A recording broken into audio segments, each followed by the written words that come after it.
Hello everyone. So our next topic is potential energy of a dipole in uniform electric field. So we'll be discussing like how much potential energy is stored in an electric dipole in uniform electric field with respect to a reference. So in this lecture we will cover derivations and numericals both, and the questions are from past year papers. So be serious about this topic. Okay.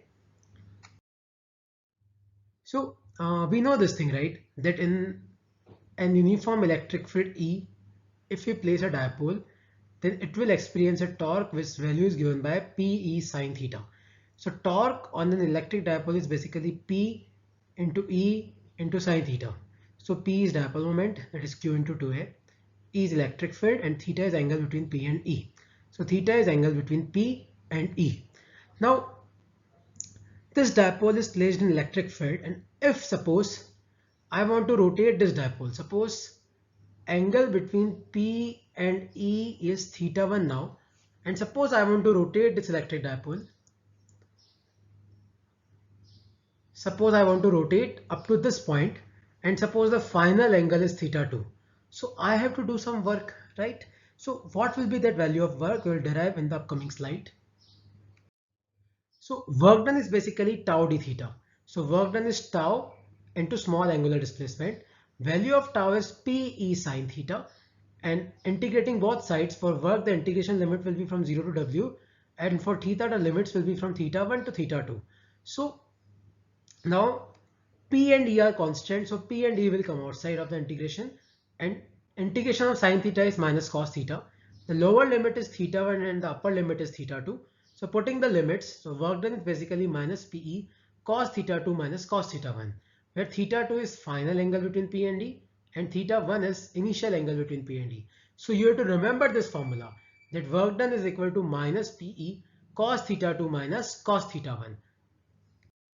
Now solving a numerical, suppose electric field is 20 Newton per Coulomb in positive x direction and a dipole P is placed parallel to positive x axis and dipole moment P is given by 20 I cap.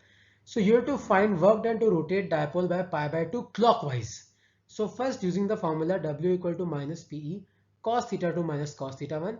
Initially if you can see both are parallel. So theta 1 is 0 degree, and if you will rotate a dipole by pi by 2 clockwise, the dipole will be something like this and electric field is in this direction. So final angle is pi by 2. So we have theta 1, we have theta 2. For P we have 20 and for E we have 20. By putting the values we can calculate the work done to rotate the dipole by 90 degree in clockwise direction. So you have to focus on the values. Okay, so for theta 1, theta 2 you have to see the diagram. For P and E you have to see the question. Now see, while calculating potential energy, we always need a reference point. Correct? Suppose a mass m is placed on surface, then its potential energy is 0. If it is at a height h, potential energy is mgh. So you have to decide a reference to calculate potential energy. In the case of dipole, suppose at theta equal to pi by 2, we take potential energy to be 0. So at any other angle,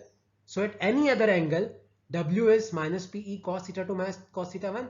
Putting the initial value of angle to be pi by 2, at any angle the work will be minus Pe cos theta, and whatever work you will do will get converted into potential energy, because work gets converted into either kinetic energy or potential energy or both.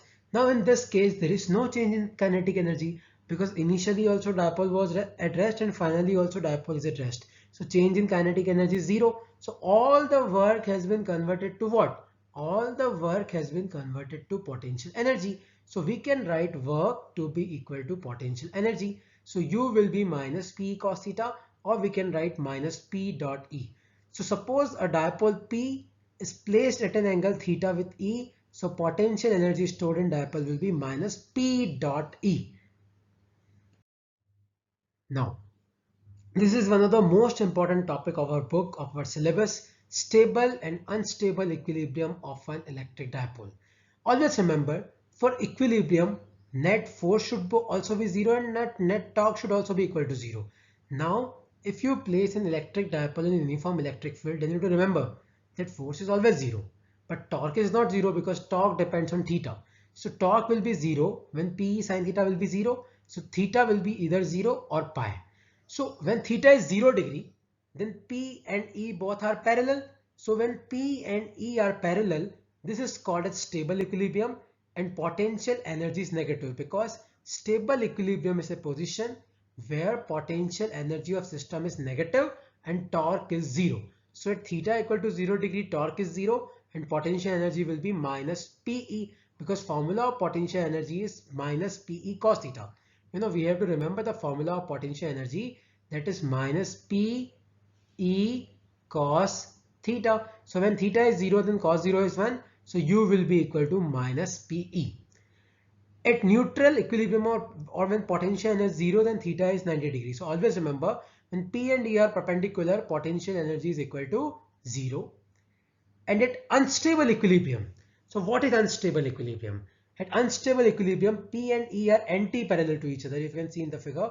So theta will be pi and potential energy will be positive, because cos pi is minus 1 and minus into minus will get plus. So for unstable equilibrium, U will be plus PE. For stable equilibrium, U will be minus PE. And at theta equal to 90 degree, potential energy will be 0. So potential energy is 0 when P and E are perpendicular.